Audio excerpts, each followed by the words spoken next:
मुर्दाघर में डॉक्टर महिला की हाई हील्स उतारता है। फिर उसने उसकी काली पोशाक खोली। उसने ब्लैक स्टॉकिंग्स के साथ ड्रेस को कचरे के थैले में फेंक दिया। जैसे ही वो महिला के नाइट गाउन को खोलने वाला था, महिला ने अचानक अपनी आंखें खोली और पूछा, मैं कहाँ हूँ? लेकिन डरने के बजाय उस आदमी ने शांति से उससे कहा, तुम शमशान घर में हो, तुम मर गई हो। एना भयभीत हो गई। उसे विश्वास नहीं होता कि इलियट सच कह रहा है। इलियट ने एना की आंखों के सामने उसका डेथ सर्टिफिकेट रख दिया ताकि वो सच्चाई स्वीकार कर सके। एना को तब याद आता है कि वो किस दौर से गुजर रही थी। इससे पहले कि वो मरी, उसका अपने बॉयफ्रेंड से झगड़ा हुआ था, इसलिए वो उदास हो गई और बारिश में गाड़ी चला रही थी। वो एक कार एक्सीडेंट में मर गई। जब वो फिर से उठी तो उसे बताया गया कि वो मर चुकी है। इलियट फिर एक स्पंज बॉल लेता है और एना के शरीर पर काम करना जारी रखता है। वो अंतिम संस्कार में उसे सुंदर दिखाना चाहता है, लेकिन एना उसकी पीठ के बल लेटी हुई है, अभी भी इस पर विश्वास नहीं कर सकती। वो इलियट से पूछती है कि वो उसे जाने क्यों नहीं देगा। इलियट उसके सवालों पर ध्यान नहीं देता। उसे एहसास होने लगा कि वो मर गई है। टाके अभी पूरे नहीं हुए थे, तभी इलियट ने अपनी घड़ी पर नजर डाली। फिर उसने एक सिरिंज निकाली। उसने कहा कि वो शरीर की मांसपेशियों को अकड़ने से बचाने के लिए एना को मसल रिलैक्सेंट का इंजेक्शन लगाने जा रहा था, क्योंकि एना की माँ अब उसे देखने आ रही थी, लेकिन वो जल्दी आ गई। एना कुछ ही पलों में फिर से बेहोश हो गई और उसकी माँ फ्यूनरल होम पहुंच गई। शरीर को ढकने वाले सफेद कपड़े को हटाने के बाद उदास बूढ़ी माँ को कुछ भी असामान्य नहीं लगा, लेकिन जब वो जाने लगी तो उसने इलियट से एक बात पूछी। वो चाहती थी कि इलियट उसकी बेटी के बालों को वापस ब्राउन रंग में डाई करे। एना जब उठी तब चारों तरफ अंधेरा हो चुका था। उसने अपनी नाड़ी को छुआ, लेकिन कुछ भी महसूस नहीं कर सकी। तभी उसका बॉयफ्रेंड पॉल फ्यूनरल होम पहुंचा। उसे पता चला कि एना के साथ झगड़े के कारण उसका कार एक्सीडेंट हो गया था। उसने इलियट से कहा कि वो उसे अपनी गर्लफ्रेंड के शरीर को देखने दे, क्योंकि वो गिल्टी फील कर रहा था। लेकिन इलियट ने उसे इस आधार पर मुर्दाघर में जाने से मना कर दिया कि वो उसके परिवार का सदस्य नहीं था। दूसरी ओर एना ने अपने बॉयफ्रेंड की आवाज सुनी और दरवाजे के पास जाके आवाज लगाई। उसने अपने बॉयफ्रेंड का नाम पुकारा, लेकिन फ्यूनरल होम में पॉल ने उसे नहीं सुना। वो निराश होकर शमशान घाट से चला गया। एना गुस्से में है और इलियट से पूछती है कि वो अपने बॉयफ्रेंड को क्यों नहीं देख सकती। इलियट ने उसके बॉयफ्रेंड को भी यह सोचने पर मजबूर कर दिया कि वो सच में मर चुकी है, लेकिन इलियट ने उसे बहुत दृढ़ता से कहा, मानो या न मानो, अब तुम मर चुकी हो। तुम्हें दुनिया की चीजों के बारे में सोचना बंद करना होगा। ये कहने की बात नहीं है कि तुम हर किसी के लिए एक लाश हो, और मैं तुमसे बात कर सकता हूँ क्योंकि मैं मुर्दों की आत्माओं को देख सकता हूँ। इलियट ने ऐसा कहा और मुड़कर चला गया। लेकिन एना बूढ़े आदमी की बात पर विश्वास नहीं करती है, इसलिए वो इलियट को मारने और इस जगह से भागने का फैसला करती है। एना के हाथ में एक कैंची है जो इलियट के उसके पास आने का इंतजार कर रही है। वो कैंची लेती है और उसके शरीर में घोंप देती है, लेकिन इलियट उसके हमले से आसानी से बच जाता है। इलियट को मारने के बजाय एना दरवाजे की तरफ भागती है, लेकिन दरवाजा पहले से ही बंद था। इलियट एना के पास आता है। इलियट उसका हाथ अपने पास ले जाता है ताकि वो उसके गले में छुरा घोंप सके। एना की ऐसा करने की हिम्मत नहीं होती। एना उसे मारने का प्लान छोड़ देती है और इलियट एना को बताता है कि तुम मर चुकी हो और तुम्हें 2 दिन में दफनाया जाएगा। वो चाहता है कि एना को पुनर्जीवित होने के बारे में कोई भ्रम न हो।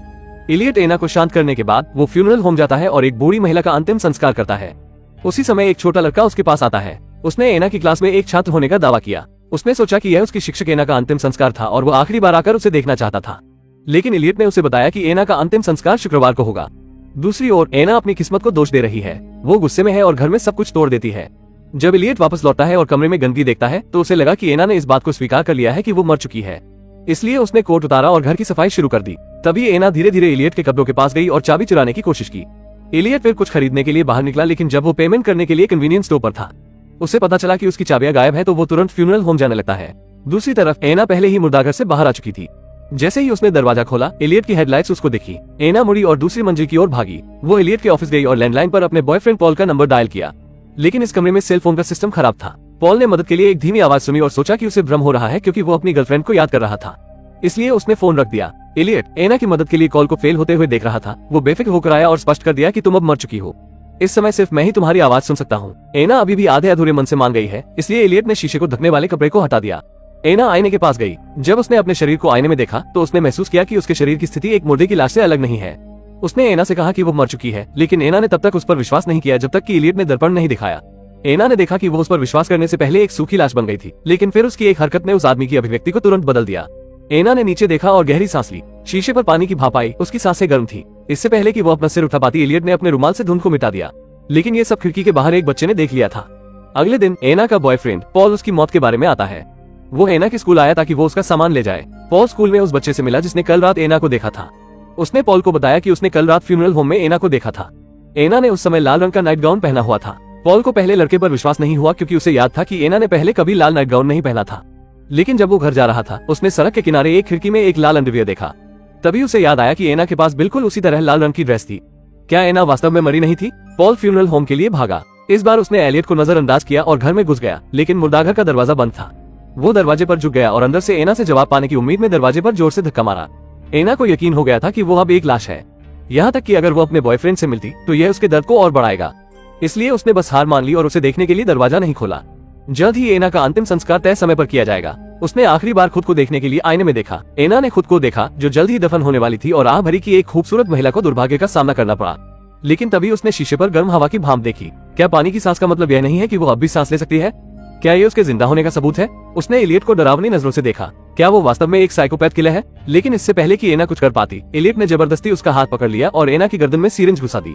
कुछ सेकंड बाद एना फिर बेहोशी की हालत में आ गई। इसी वक्त इलियट ने अपना कैमरा निकाला और एना की एक तस्वीर ली। अंतिम संस्कार के समय एना की पलकें कांप रही थी, लेकिन हर कोई अपने दुख में इतना डूबा हुआ था कि उन्हें उसके शरीर के बारे में कुछ भी अजीब नहीं लगा। पॉल, उसका बॉयफ्रेंड, सबसे आखिर में आया था। उसे सम्मान देने के लिए उसने एना के हाथ में हीरे की अंगूठी पहना दी। इलियट, जो पास खड़ा था, इस समय बहुत घबराया हुआ महसूस कर रहा था। उसे चिंता थी कि पॉल एना के शरीर के रहस्य का पता लगा लेगा। पॉल ने एना का हाथ पकड़ रखा था, लेकिन इस समय उसे सबसे ज्यादा ठंडक ही महसूस हो रही थी, जिससे उसे विश्वास हो गया कि एना मर चुकी है। पॉल धीरे धीरे नीचे झुका और जाने से पहले एक आखिरी बार एना को किस किया। इलियट ने जल्दी से ताबूत का ढक्कन बंद कर दिया। ऐसे ही जब एना उठी तो कानों में बालू और मिट्टी की साफ आवाज सुनाई दी। एना को एहसास हुआ कि उसे जिंदा दफनाया जा रहा है, इसलिए उसने ताबूत के ढक्कन पर थपथपाया, लेकिन अब कोई उसकी आवाज नहीं सुन सकता था। दूसरी ओर इलियट ने एना की तस्वीर दीवार पर लगा दी। भयानक बात यह है कि दीवार पर ऐसी कई तस्वीरें लगी हुई थी, जिससे पता चला कि एना कई लोगों की तरह एक शिकार थी। लेकिन मामला अभी खत्म नहीं हुआ है। देर रात इलियट और पॉल एक पार्टी में मिलते हैं। उसने पॉल से कहा कि अगर तुम काफी तेज हो तो एना अभी भी जिंदा हो सकती है। तुम उसे कब्रिस्तान से बाहर निकालने में सफल हो सकते हो। पॉल के पास इसके बारे में सोचने का समय नहीं था और वो कब्रिस्तान के लिए चला गया, लेकिन उसका अजीब तरीके से कार एक्सीडेंट हो गया। रोशनी की एक बहुत ही अंधेरी कौंध के बाद पॉल उठा और उसने पाया कि वो मुर्दाघर में है। इस समय पॉल, जैसे पहले एना थी, सिर्फ बोलने के लिए अपना मुंह खोल सकता है लेकिन हिल नहीं सकता और इलियट फिर से उसके सामने आता है और उसे बताता है कि यह एक फ्यूनरल होम है। तुम मर गए हो। ये कहानी का अंत है। वास्तव में पॉल और एना का कार एक्सीडेंट कोई दुर्घटना नहीं थी और उनका एक्सीडेंट इसलिए हुआ क्योंकि उन्हें इलियट द्वारा चलाए जा रहे वैन से बचना था और पॉल भी उसी स्थिति में था। और इसी के साथ इसका ये एपिसोड यही खत्म हो जाता है। दोस्तों, अगर आप इसके आगे के एपिसोड भी देखना चाहते हैं तो कमेंट में पार्ट 2 जरूर लिखें और भी ऐसी ही मूवी एक्सप्लेन वीडियो देखने के लिए चैनल को भी जरूर सब्सक्राइब करें। हम मिलेंगे आपसे बहुत ही जल्द अगली ऐसी ही धमाकेदार वीडियो में। तब तक के लिए गुड बाय।